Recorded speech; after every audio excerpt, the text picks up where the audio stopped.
একটা মন গড়া রেসিপি দিয়ে কিন্তু কেক হয় না।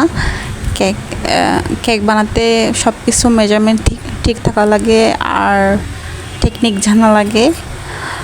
তো ইলেকট্রিক বিটার ছাড়া কেক মেকিং করতে অনেক সময় লাগে। আমি এর আগে যতগুলো কেক বানিয়েছি সবগুলা হ্যান্ড হুইক্স দিয়ে বানাইছি। হ্যান্ড হুইক্স দিয়ে বানালে কি অনেক সময় লাগে, হাত ব্যথা হয়ে যায় বলতে গেলে। তো আজকে ইলেকট্রিক বিটার দিয়ে বানাবো। তাই আমি প্রথমে মোল্ডটা রেডি করে রাখছি, পেপার খেটে মোল্ডে জাস্ট।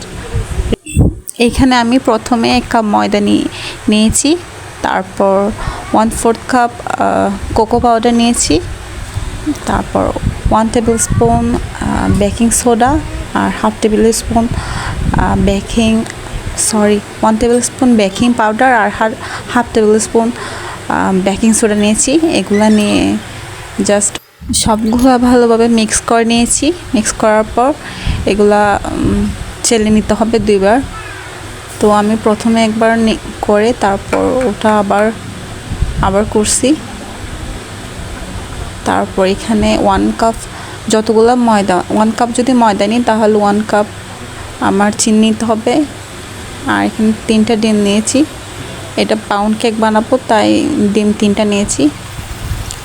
আর ডিমগুলা অল্প অল্প চিনি দিয়ে মিক্স করে নিয়েছি।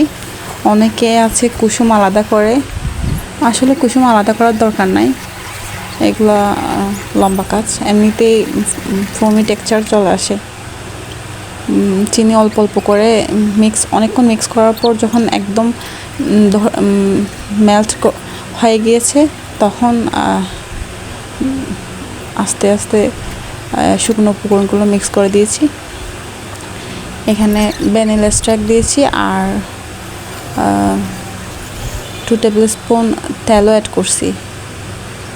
এগুলো মিক্স করছি কিন্তু অনেক আস্তে আস্তে। এখানে আমি ভিডিওটা ফাস্ট করে দেওয়ার কারণে মনে হচ্ছে অনেক ফাস্ট করছি।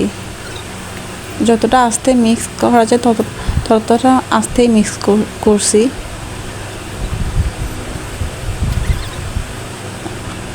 অল্প অল্প করে সবগুলা মিক্স করার পর তারপর মোল্ডে ঢেলে নিয়েছি। মোল্ডে একটু করে হালকা তেলও ব্রাশ করছিলাম।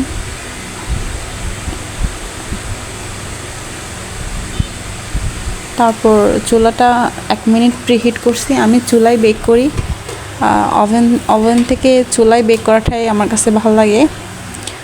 আর চুলা প্রথমে প্রিহিট দিয়ে নিয়েছি। এখানে আমি নিচে ভালি দিয়ে বেক করছি। এখন চেক করে দেখি একটু সময় লাগবে, কারণ এখনও ফুললি হয়নি। তারপর আরও 10 মিনিট এটা বেক করতে দিছি। সব কিছু মিলে প্রায় 30 মিনিট বেক করা লাগছে। তারপর রেডি হয়ে গিয়েছে।